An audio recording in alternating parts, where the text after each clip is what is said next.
रुंजन्स किचनলৈ আপোনালোকক স্বাগতম। আজি আমি বনাম একেবাৰে ৰেষ্টুৰেণ্ট ষ্টাইলৰ বাটাৰ চিকেন। বাটাৰ চিকেন বনাবৰ কাৰণে boneless চিকেন লৈছো 200 গ্ৰাম, 200 গ্ৰাম লৈছো boneless চিকেন। তাত এড কৰিছো গাৰ্লিক জিঞ্জাৰ পেষ্ট, নহৰু আৰু আদাৰ পেষ্ট। তাৰ পিছত তাত এড কৰি দিম 1 চামুচ ৰেড চিলি পাউডাৰ আৰু সোৱাদ অনুসৰি নিমখ। এইখিনি ধুনীয়াকৈ মিক্স কৰি দিছো। এতিয়া এই চিকেনখিনি 1 ঘণ্টামান ফ্ৰিজত ৰাখি দিম।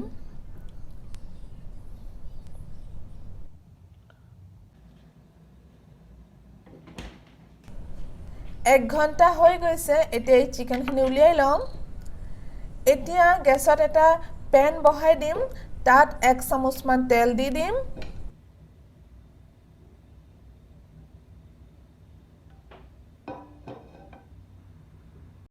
তাৰ পিছত এই চিকেনখিনি গুটেখিনি এটা এটাকে দি পেলাই ধুনীয়াকৈ ফ্ৰাই কৰিম।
দুইফালে ধুনীয়াকৈ ফ্ৰাই কৰিম।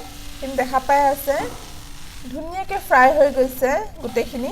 এতিয়া এইখিনি উলিয়াই লম।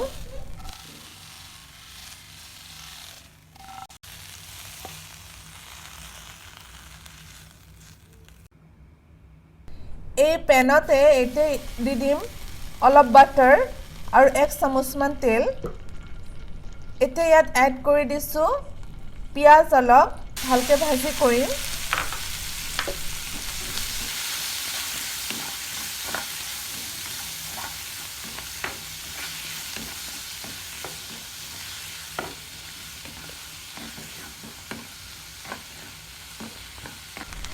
এতিয়া পিঁয়াজ অলপ ভাজি হোৱাৰ পিছত ইয়াত 2টা ডাঙৰ বিলাহী কাটি থৈছিলোঁ, এইখিনি দি দিম। বিলাহীখিনি অলপ টাইম ভাজিম। তাৰপিছত দি দিম তাত 50 গ্ৰাম মান কাজু। ধুনীয়াকৈ মিক্স কৰি দিম। তাত দি দিম 2 চামুচ মান গাৰ্লিক জিঞ্জাৰৰ পেষ্ট আৰু ৰেড চিলি পাউডাৰ আৰু হালধি অলপ আৰু প্ৰয়োজন অনুসৰি নিমখ। এইখিনি ধুনীয়াকৈ মিক্স কৰি পেলাই যাতে নৰম হ'বৰ কাৰণে ৰাখিম, ধুনীয়াকৈ সিজিবৰ কাৰণে ৰাখিম।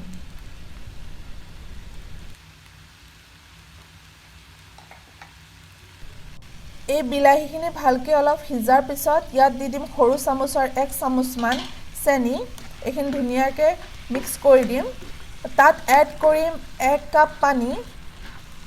তাৰপিছত ঢাকি পেলাই সিজাম যাতে ধুনীয়াকৈ ছফ্ট হৈ যায়।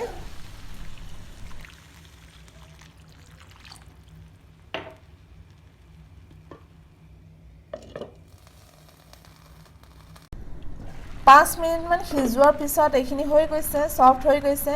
এতিয়া গেছৰ ফ্লেম অফ কৰি দি পেলাই ইয়াক ঠাণ্ডা হ'বৰ কাৰণে ৰাখিম। এইখিনি অলপ ঠাণ্ডা হৈছে। এতিয়া ইয়াক ধুনীয়াকৈ পেষ্ট বনাই লম।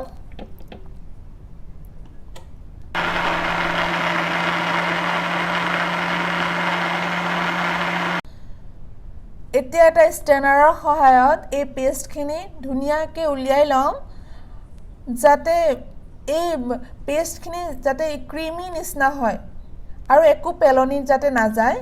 ধুনীয়াকৈ উলিয়াই লম। এই পেষ্টখিনিত এই বিলাহীৰ বাকলি আৰু বিলাহীৰ গুটিহে হয় এইখিনি পেলাই দিম আৰু এই পেষ্টটো চাওকচোন ইমান ধুনীয়া হৈছে ক্ৰিমি এতিয়া গেছত এটা পেন বহাই দিছোঁ তাত এই গোটেইখিনি পেষ্টখিনি দি দিম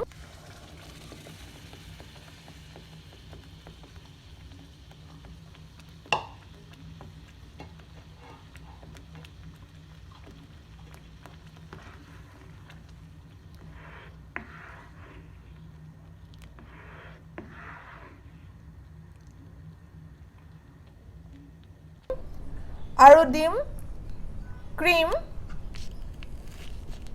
মই ক্ৰীমটো ডিপ ফ্ৰিজত ৰাখিছিলোঁ সেইকাৰণে এনেকুৱা টাইট হৈ গৈছে 1 চামুচমান ক্ৰীম দি দিম আৰু অলপ দিম বাটাৰ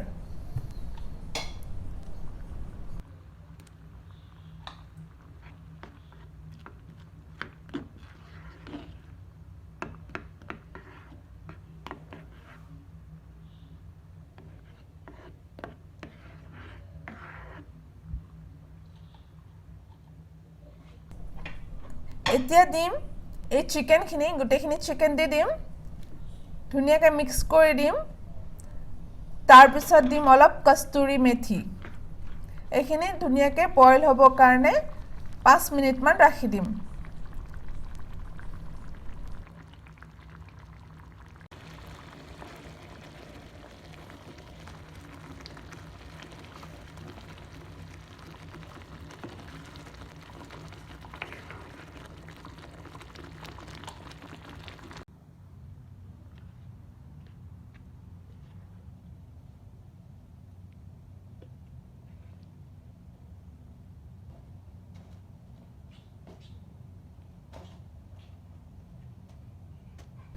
আমাৰ চিকেনখিনি ৰেডি হৈ গৈছে উলিয়াই লৈছোঁ এতিয়া ইয়াত ওপৰৰ পৰা দি দিম 1 চামুচ ক্ৰীম আৰু তাৰ ওপৰত দি দিম অলপ কস্তুৰী মেথি